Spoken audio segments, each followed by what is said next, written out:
আসসালামু আলাইকুম সুপ্রিয় দর্শক বন্ধুরা, দেশ ও প্রবাস থেকে যে সকল ভাই ও বোনেরা আমার এই ভিডিও দেখছেন, আশা করি সবাই ভালো আছেন। আলহামদুলিল্লাহ, আমিও বরাবরের মতো অনেক ভালো আছি। তো যাই হোক, আমি আমার এই যে গরুটা দেখতে পাচ্ছেন, এর পেট অতিরিক্ত ফেঁপে গেছে। এটাকে বলে ফেরি অ্যাসিডিটি। এটার কি ট্রিটমেন্ট দিবেন আপনারা দেখেন।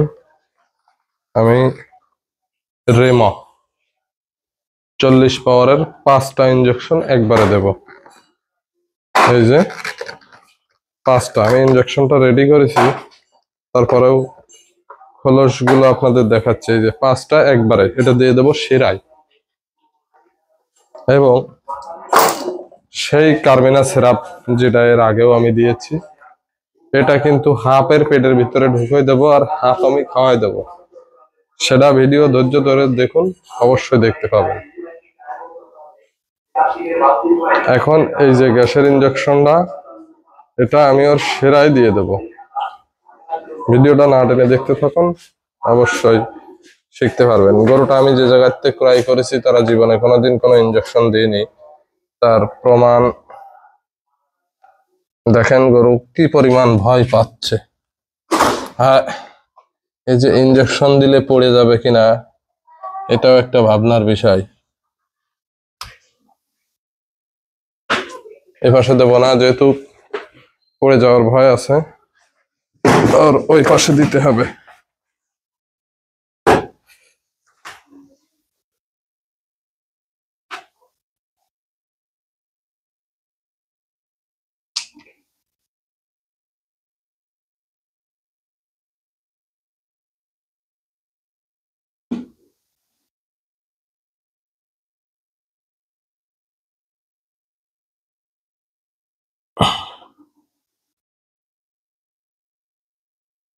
গরুর শিরা হেভি সেন্সিটিভ একটা বিষয়। যেমন মেলে, তেমন আবার মেলে না। তো যাই হোক, এই গরুটার কিন্তু মিলতেছে না। হ্যাঁ, এই গরুটার শিরা কিন্তু মিলতেছে না। তো যাই হোক,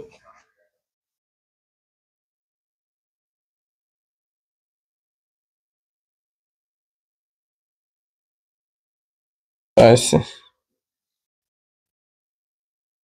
এক এক গরুর শিরা এক একটা লেভেলের। তো যাই হোক, আমি কিন্তু শিরা খুঁজে পেয়ে গেছি। চেষ্টা করব একবারই দেওয়ার জন্য, যেহেতু নতুন গরু। শিরা পেয়ে গেছি। আহা, নড়ে না, নড়ে না। প্রথম, একদম সর্বপ্রথম তো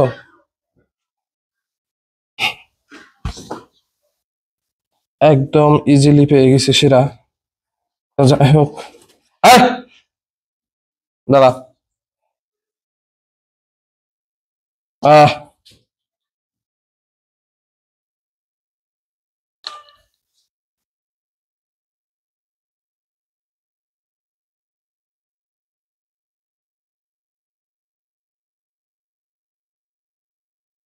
শিরায় দিলে কি হয়, ওষুধটা দ্রুত কাজ করে।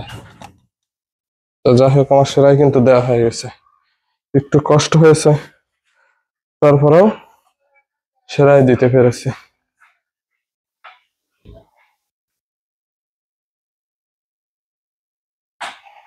সব থেকে বড় কথা কি জানেন, আমার এই গরুটার বাচ্চা দেওয়ার টাইম আছে মাত্র 6 দিন। খুব একটা সেন্সিটিভ বিষয়। এর পেটটা ফাঁপে যাওয়ার কারণ কি আপনাদেরকে আমি বলি। দেখুন, পেটটা ফাঁপে যাওয়ার একটাই কারণ, সেটা আছে আমি ভাতের মাড় যেটাকে বলে, ভাতের মাড়টা একে খাওয়াইছি। এটা খাওয়ানো আমার ভুল হয়েছে। ছিল ছাগলের জন্য রেখে দিছিল, আমি কালকে রাত্রে এটা ঢেলে দিছি। এই ভাতের মাড় খাওয়ার কারণে পেটটা কিন্তু ফেঁপে গেছে। যাই হোক, ওই ইঞ্জেকশনটা তো দিয়ে দিয়েছি, এবার কিন্তু কার্মিনা সিরাপটা দেব। দেখুন, এটা কিন্তু সেই কার্মিনা সিরাপ। এই যে আমি এক সাইডে ছিদ্র করে নিয়েছি।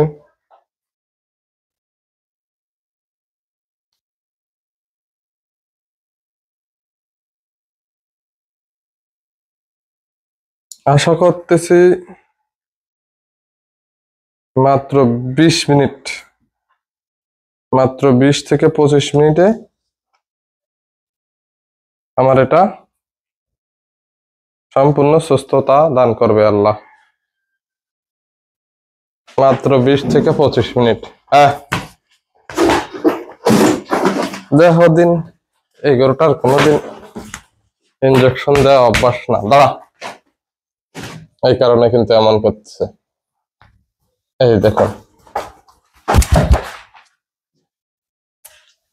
আমি পেটের মধ্যে দিচ্ছি কিনা তার প্রমাণ আপনাদেরকে দেখায়।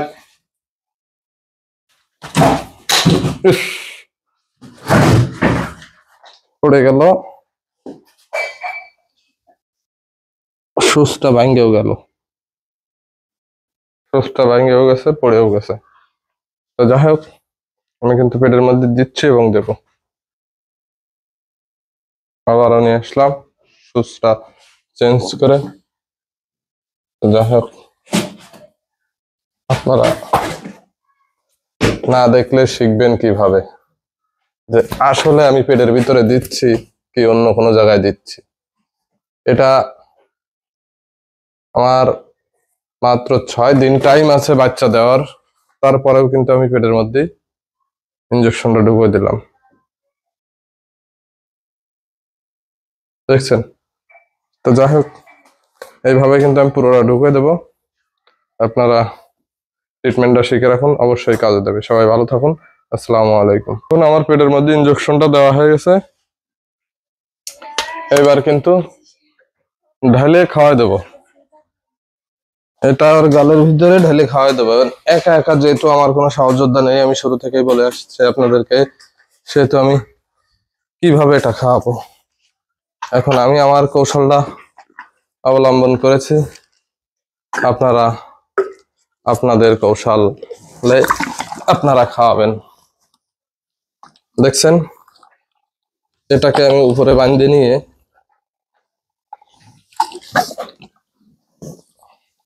একবারে গালের ভিতরে দিয়ে দিলাম। ও কিন্তু খেয়ে ফেলেছে। এবার খুলে দেব। দেখুন, মানুষ একটা কথা বলে, বুদ্ধি থাকলে সব সম্ভব। আপনার কৌশল জানা থাকলে আপনিও পারবেন ইনশাআল্লাহ।